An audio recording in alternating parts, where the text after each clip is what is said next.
Hey guys, welcome back to J&J Jmillerrealtv. Today I am going to make another penne pasta dish, and it is Portobello penne pasta casserole. Really good. I love portobello mushrooms. They're flavorful, they have that meaty texture, so you can actually fix this and you don't have to add meat to this recipe. It is a meatless recipe. So we are going to start with the ingredients for this real quick. Right up here I have a pound of penne pasta. I've got a bag of fresh spinach here. It was about 8 ounces. I've got about 1.5 pounds of sliced portobello mushrooms, and you don't want them too terribly thin. I've got them pretty thick here. That's the way you want them. I've got 4 cups of mozzarella here. I've got 1 onion that I chopped up here. Here I've got about 1/2 cup of flour. Down here in front I have 4 tablespoons of vegetable oil, a teaspoon of dried basil, and about 4 cloves of garlic that I minced up. Back here I've got 4 cups of milk. I've got 1 cup of melted butter here in front. And then over here I've got about 1/2 cup of soy sauce. And what you'll notice here is there's no salt in this recipe, and the reason for that is there's a lot of salt in the soy sauce. Anytime you cook with soy sauce, there's always a lot of salt in there. So you want to be very careful about adding salt to your recipe if you're using soy sauce. The butter is also salted butter, and then there's salt in the cheese as well. So I'm not going to add any salt to this recipe, and if you make it, when you're done and you taste it and it needs a little bit of salt, put some on it, but I'm not going to put any salt on it for right now. Okay, back here on the stove I've got a pan that is, I've got the fire on under this one here. It is to boil my penne, and then over here in this pan, this is the pan that I'm going to make the mushrooms and the cream sauce in this pan. And I've also got my oven preheated to 350 because we're going to bake this after it's all put together. Alrighty guys, so my pasta water is boiling, so I'm just going to add my penne to it here, and we're going to get that going. While the penne's cooking, we're going to start our vegetables and the sauce in this other pan. And the first thing we're going to do is about half of the vegetable oil we're going to put in there. About half of it, and we're going to let that get hot, and then we're going to what we call sweat our onions, which is just put them in the pan and cook them for a little while so they can sweat, and we're going to wilt our spinach at the same time. So we'll go ahead and put our onions in there. We're going to put our spinach in there. And it won't take long for the spinach to wilt down. So we're going to do that. We'll put a lid on it so that steam will help wilt that down a little bit. And I'll be right back with you in a minute.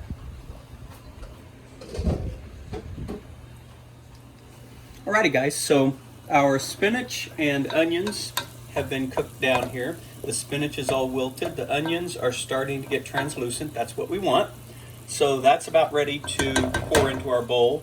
And then we've got our pasta over here, our penne, and it is at about al dente right now. So I am going to drain that, and we're going to get the spinach and onions out of that pan, and we're going to work on our portobello mushrooms. Alrighty, so we got our pasta drained here. It's in the pan, it's in the bowl. We're going to put our spinach and onions in there. And this is just kind of our holding bowl for everything. So we'll put that there. And then we're going to put the rest of our vegetable oil back in the pan. And we're going to cook down our portobello mushrooms now. And we do this the same way. You just put the oil in there. You put the mushrooms in there. Cover it with a lid. Let it simmer down. As they cook, they will shrink a little bit, and we will have some portobellos here in just a few minutes. Alrighty guys, so my mushrooms have cooked down here. They're not fully cooked. We don't want them fully cooked. but they have cooked down quite a bit. They've reduced in size. They've sweated off the liquid. Mushrooms do have a lot of liquid in them, and so they've sweated that off.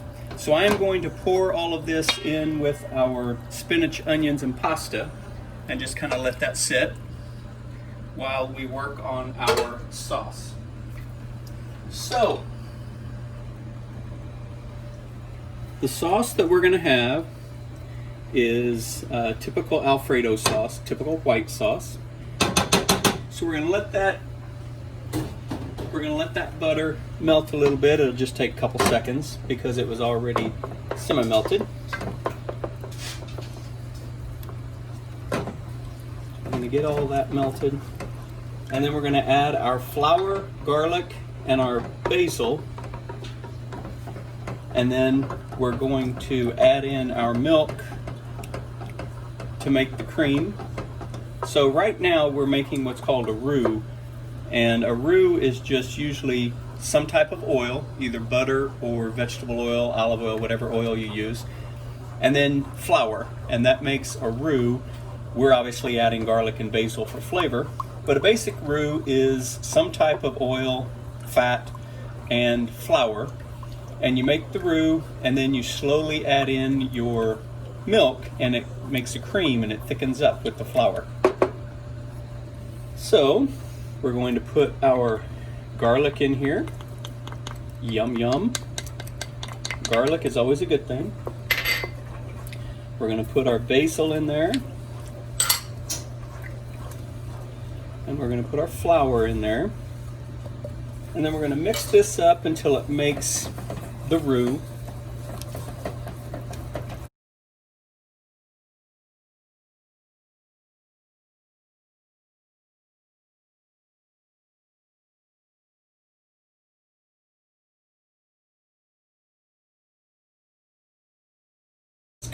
Real quick first.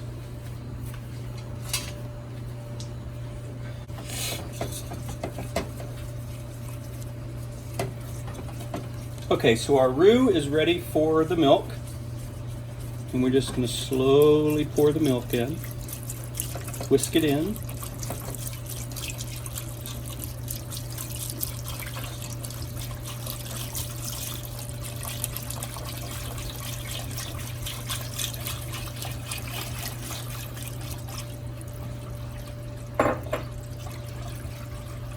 And we're just going to stir this, whisk it in until it starts to thicken, and then we're going to add some cheese, mix everything together, and throw it in the baking dish. Okay guys, right here is where we have our pasta and our onions and our spinach and our portobellos, and I just wanted you to look at this because it just looks so good with the big old chunks of portobello in there, all of that spinach. It's just a really, really colorful, nice looking dish. But over here, my milk and garlic and basil, that is all starting to thicken now.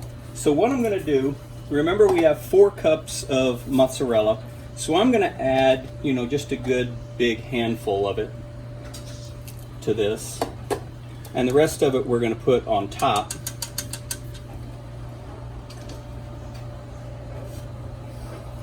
But I just wanted to put some of it in here and melt it down.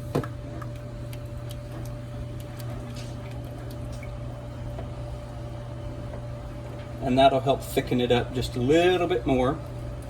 And you can see that looks just wonderful. The smell is really good too. It's got that basil in there, and the garlic, the butter and the milk, that's all, and the flour, that's all this was. So this is our Alfredo sauce. So it is ready to pour into our bowl. So I'm going to turn that off here. We're going to empty that into our bowl.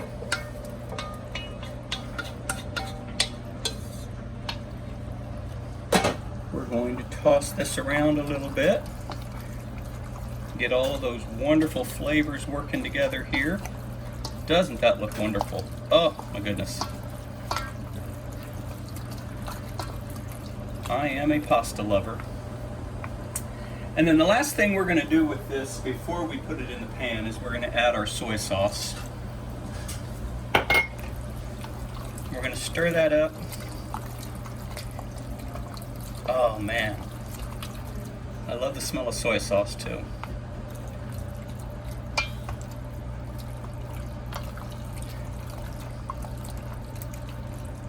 Okay, so it's all combined. Now we're going to pour it into our baking dish and pop it in the oven. Okay guys, so we're going to pour this in here.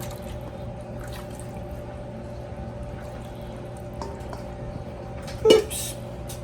One lonely little piece of penne came out. And I put this 9x13 pan on a cookie sheet because if this happens to bubble over, I don't want to have a mess in my oven. So if it happens to bubble over, it's going to bubble over onto the cookie sheet and I won't have a mess to clean up.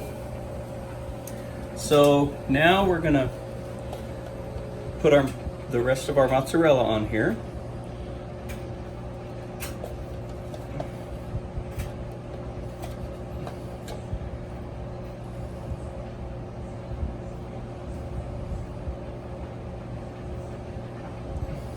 Okay. And then I didn't show it in the ingredients, but I did want to put something on top for presentation. So I've got some pimentos over here. I did a video a few days ago of some rustic penne, and I had some leftover pimentos from that recipe. So I'm just going to sprinkle them on top. You don't have to do this if you don't want.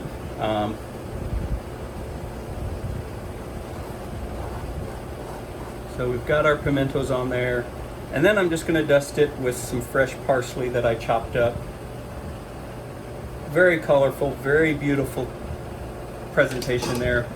We're going to pop this in a 350 oven for about 20 minutes.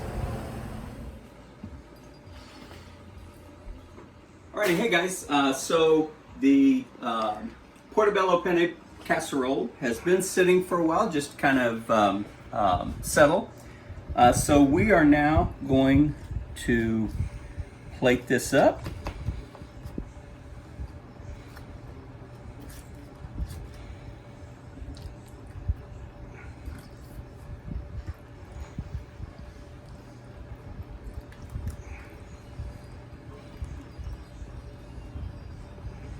Oop.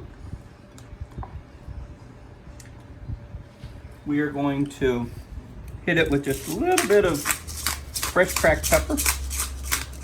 And then on the side, I just sliced up a couple slices of a baguette. I've got some olive oil, and instead of bread dip seasoning this time, I just put some fresh cracked pepper in there. So there you have it. You have Portobello Penne casserole with some baguette slices, olive oil, and pepper, and you got a little Chardonnay on the side.